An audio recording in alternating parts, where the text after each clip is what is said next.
¿Qué es el acto médico? ¿Realmente somos conscientes de la relación médico-paciente que se forma al momento de brindar atención? ¿El expediente clínico es meramente llenar una hoja con datos triviales del paciente o tiene todo un propósito y una estructura establecida? Mi nombre es Tania, estudié la carrera de psicología y hoy abordaré estos puntos, entre otros temas que considero de importancia en el acto médico. Justo, podemos comenzar estableciendo un concepto de qué es el acto médico. En términos sencillos y para el desarrollo de este video, lo definiremos como toda acción realizada, llámese de prevención, diagnóstico, tratamiento y rehabilitación, llevado a cabo por un profesional médico y bajo su responsabilidad, que implica la aplicación de conocimientos técnicos y científicos siempre con el objetivo de beneficiar al paciente. Como médicos o profesionales de la salud, debemos siempre actuar con el fin de ayudar, no de perjudicar. La relación médico-paciente que se mencionó antes se sustenta principalmente en la confianza. ¿Qué quiere decir esto? Si el paciente no confía en su médico, la atención podría resultar en empeorar el estado del mismo, en lugar de ayudarlo a mejorar.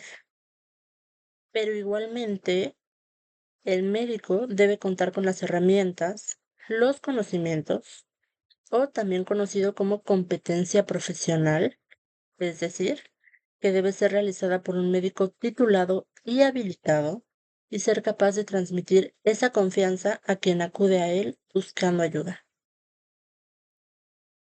Si nos adentramos en el tema del acto médico, nos encontraremos con la legitimación del acto médico. Este concepto tiene su fundamento en el método científico, entendido como el conjunto de principios, operaciones y reglas que orientan a la investigación para alcanzar un resultado específico. En otras palabras, es la determinación de lo permitido y lo prohibido en el acto médico. De aquí podemos derivar en tres aspectos principales. La primera es la Lex Artis Medica, que es el conjunto de reglas para el ejercicio de la medicina, en las cuales se vierten los medios ordinarios o habituales para la atención médica y los criterios para su empleo. La segunda es la deontología médica, considerada como una actitud característica del grupo de los profesionales de la salud en cumplimiento de sus deberes dentro de los principios básicos de la moral, es decir, lo generalmente aceptado, lo ya establecido y de lo cual sus integrantes no deben separarse, pues se consideraría una falta ética. Y finalmente, la normativa sanitaria, constituida por lo que se conoce como pirámide de Kelsen, donde en su vértice se encuentra la Constitución Política de los Estados Unidos Mexicanos. En el segundo escalón podemos encontrar la Ley General de la Salud y en la base las normas oficiales mexicanas, las cuales contienen los mínimos obligatorios deseables para que esa atención médica pueda considerarse de calidad. Y es justamente en estas normas oficiales que se trata, entre muchos otros aspectos esenciales, el tema del expediente clínico, el cual lo podemos definir como un instrumento de gran relevancia para la materialización del derecho a la protección de la salud. Se trata del conjunto único de información y datos personales de un paciente que puede estar integrado por documentos escritos, gráficos, imagenológicos, electrónicos, magnéticos, electromagnéticos, ópticos, magnetoópticos y de otras tecnologías, mediante los cuales se hace constar en diferentes momentos del proceso de la atención médica las diversas intervenciones del personal del área de la salud, así como describir el estado de salud del paciente, además de incluir en su caso datos acerca del bienestar físico, mental y social del mismo. En esta ocasión comentaremos a grandes rasgos el llenado de un expediente clínico para pacientes hospitalizados y pacientes deambulatorios. En el primer caso de pacientes hospitalizados, algunas características son la historia clínica, en donde se registra información detallada sobre el paciente, incluyendo antecedentes médicos, motivo de ingreso y diagnóstico inicial. Están las notas de evolución, en donde se documenta la evolución del paciente durante su estancia hospitalaria, con observaciones médicas y ajustes en el tratamiento. Está la interconsulta, es decir, si el paciente requiere valoración por otros especialistas, se incluyen las solicitudes y respuestas de la interconsulta. Están también las órdenes médicas, en donde se anotan indicaciones sobre medicamentos, procedimientos y cuidados específicos. Podemos encontrar también los resultados de estudios, que es en donde se integran análisis de laboratorio, estudios de imagen y otros exámenes complementarios. Encontramos también las notas de enfermería, en donde se registran cuidados proporcionados, signos vitales y observaciones relevantes. Y por último, la hoja de egreso, es decir, se documenta el estado del paciente al momento del alta, así como el tratamiento recomendado y el seguimiento. En la situación de los pacientes de ambulatorios, podríamos pensar que es algo similar. Sin embargo, veamos los puntos. En este expediente clínico nos podremos encontrar con la historia clínica general, en donde se recopilan datos personales, antecedentes médicos y motivo de consulta. También podremos encontrarnos con las notas de evolución, en donde se registran cambios en el estado de salud del paciente en cada visita. También las solicitudes de estudios, en donde se incluyen órdenes para análisis de laboratorio o estudios de gabinete. Las referencias y contrarreferencias quieren decir si el paciente requiere atención especializada, se documenta la referencia a otro nivel de atención. Y por último, las recetas médicas. Se anotan los medicamentos prescritos y recomendaciones generales. Si bien el expediente clínico es fundamental para llevar un registro y dar seguimiento a la atención que se está brindando, resulta fundamental no olvidar que el paciente tiene derechos respecto a la elaboración y contenido de este mismo.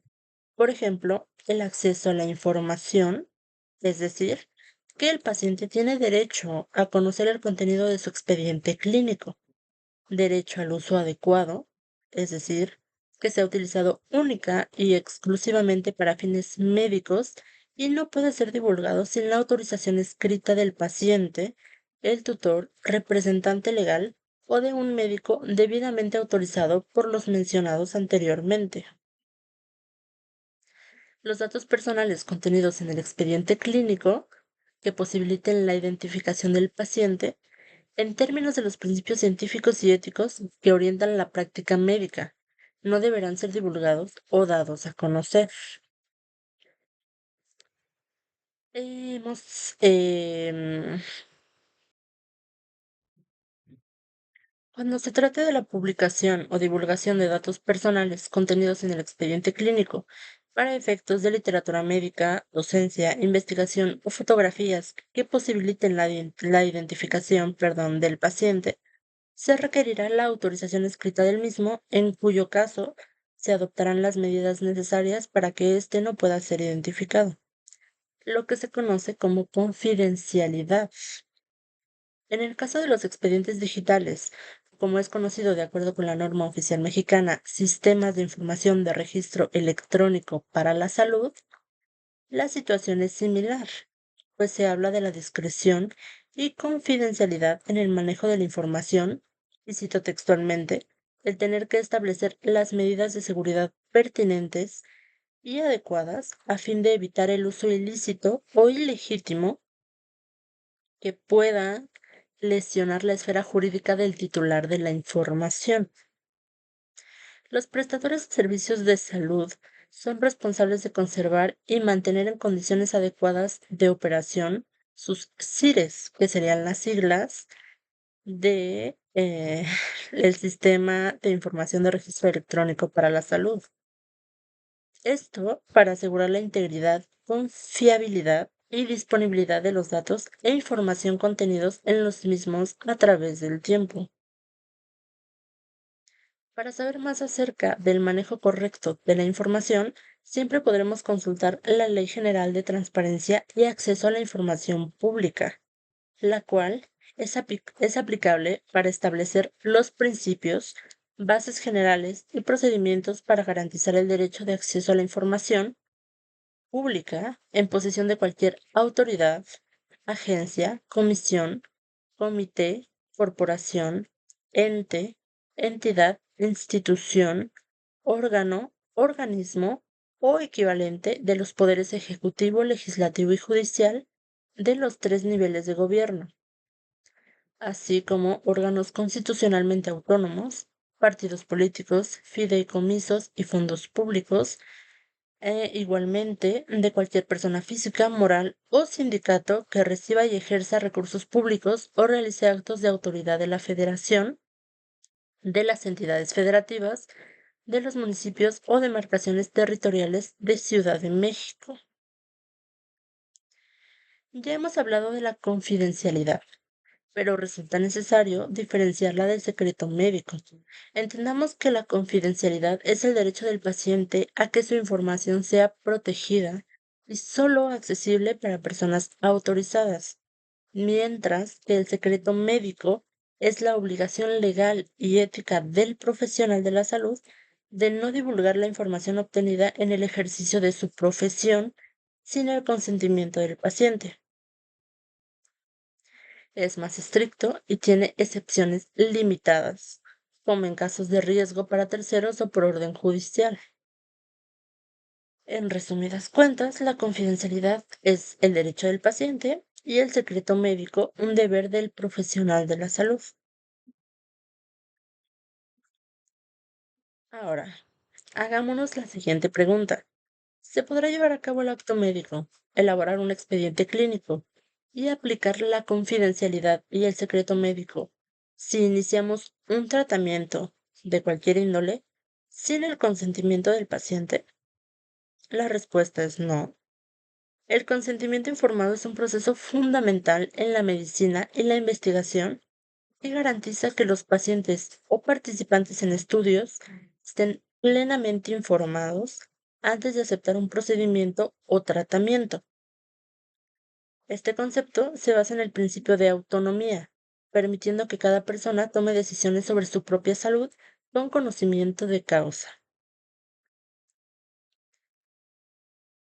Ahora abordemos algunos elementos clave del consentimiento informado. Principalmente tenemos la información clara y completa. El profesional de la salud debe explicar el procedimiento, sus objetivos, riesgos, beneficios y alternativas disponibles. Posteriormente, la comprensión del paciente. La persona debe entender la información proporcionada para tomar una decisión informada.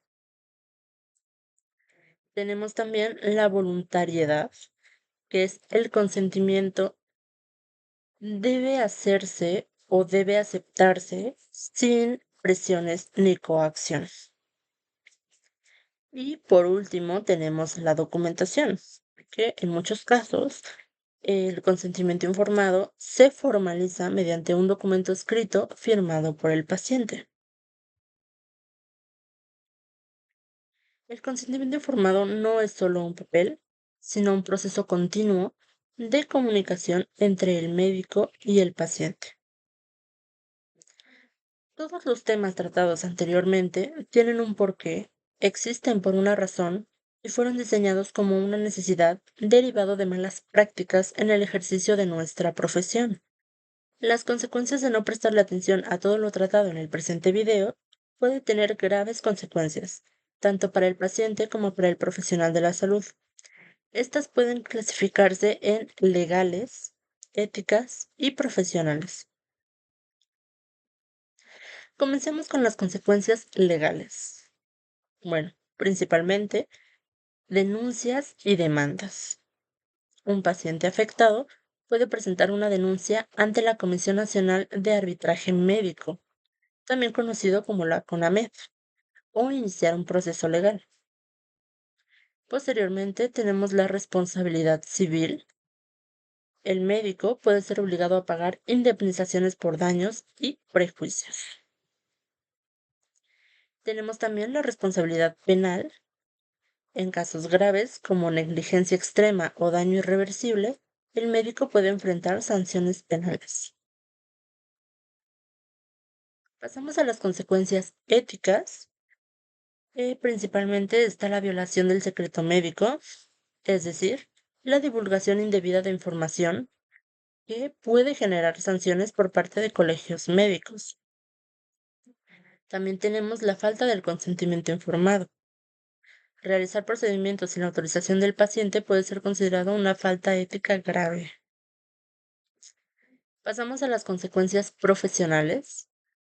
La que siempre aparece primero es la pérdida de la licencia, em, consecuencia de una mala praxis comprobada. Y bueno, en este caso el médico puede perder su derecho a ejercer. También tenemos el deterioro de la reputación. Un hospital de negligencia, perdón, un historial de negligencia puede afectar la confianza de los pacientes y la credibilidad del profesional. Tenemos por último las sanciones administrativas. Instituciones médicas pueden imponer restricciones o suspensiones al médico involucrado. La inobservancia de las normas oficiales mexicanas igualmente trae graves consecuencias, pues estas normas establecen estándares de calidad y seguridad en la atención médica.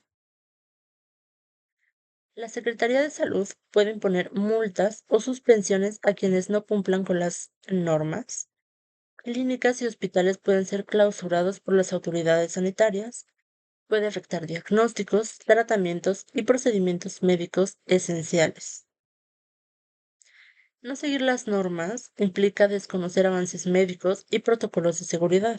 Y no olvidemos que muchas de estas normas regulan enfermedades prioritarias como cáncer, diabetes e hipertensión, por lo que su incumplimiento puede impactar la prevención y tratamiento. La responsabilidad jurídica de los profesionales de la salud por omisión, negligencia, falta de cuidado o pericia puede derivar en sanciones civiles, administrativas y penales, dependiendo de la gravedad del caso y el daño causado al paciente. Primeramente, tenemos la responsabilidad civil, que se refiere a la obligación de reparar el daño causado por una mala práctica médica. Puede implicar el pago de indemnizaciones, como ya se había comentado, a los pacientes afectados y se determina en función del perjuicio económico, físico o moral sufrido por el paciente. La segunda es la responsabilidad administrativa, que se aplica cuando el profesional incumple normas sanitarias o protocolos establecidos. Puede derivar en multas, suspensión temporal o definitiva del ejercicio profesional. Y por último, las autoridades sanitarias pueden intervenir para regular la práctica médica. Y por último, tenemos la responsabilidad penal. Esta se presenta en casos de negligencia grave, imprudencia o dolo. Puede implicar sanciones como prisión, dependiendo del daño causado, así como, bueno, esto deriva en un análisis de si hubo intención o descuido extremo en la atención médica.